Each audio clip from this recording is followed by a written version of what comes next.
കോതമംഗലം കോട്ടപ്പടിയിൽ കാട്ടാന വീണ് തകർന്ന കിണർ നന്നാക്കാത്തതിൽ ദുരിതത്തിലായി 12 കുടുംബങ്ങൾ.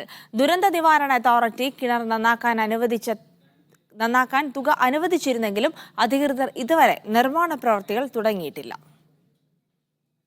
കോട്ടപ്പടി മുട്ടത്തുപാറയ്ക്ക് സമീപം പത്രോസിന്റെ പറമ്പിലെ കിണറ്റിൽ ഏപ്രിൽ 12-ന് പുലർച്ചെയാണ് കാട്ടുകൊമ്പൻ വീണത്. ആനയെ രക്ഷിക്കാനായി കിണറിന്റെ വശങ്ങൾ ഇടിച്ചിരുന്നു. ആനയും കൊമ്പുപയോഗിച്ച് കിണറിന്റെ വശങ്ങൾ തകർത്ത് ഉപയോഗശൂന്യമാക്കി. കിണറിന്റെ കേടുപാടുകൾ തീർക്കുന്നതിനും ചുറ്റുമതിലും ഉൾപ്പെടെ പണിയുന്നതിനും ദുരന്ത നിവാരണ അതോറിറ്റി 1.5 ലക്ഷം രൂപ അനുവദിക്കുകയും നിർമ്മാണ ചുമതല പൊതുമരാമത്ത് വകുപ്പിന് കൈമാറുകയും ചെയ്തിരുന്നു. മെയ് 30-ന് മുൻപ് കിണറിന്റെ പണികൾ നടത്തണമെന്ന് ജില്ലാ കലക്ടറും ഉത്തരവിട്ടിരുന്നു. എന്നാൽ പണിയൊന്നും ഇതുവരെ നടന്നിട്ടില്ല.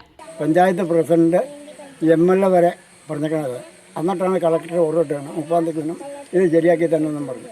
ഇതേവരെ ആരും ഇങ്ങോട്ട് തിരിഞ്ഞു നോക്കിയിട്ടില്ല. എന്നെ ഒരു അറിയിപ്പും അറിയിച്ചിട്ടില്ല. മഴ ശക്തി പ്രാപിച്ചതോടെ കിണറ്റിൽ വെള്ളം നിറഞ്ഞു കിടക്കുകയാണ്. കിണറിൽ നിന്നും 12 കുടുംബങ്ങളാണ് വെള്ളം എടുത്തുകൊണ്ടിരിക്കുന്നത്.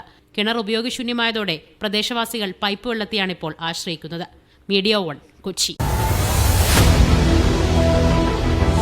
എണ്ണിപ്പറയും ഓരോ വോട്ടും. June 4 media 1-നൊപ്പം.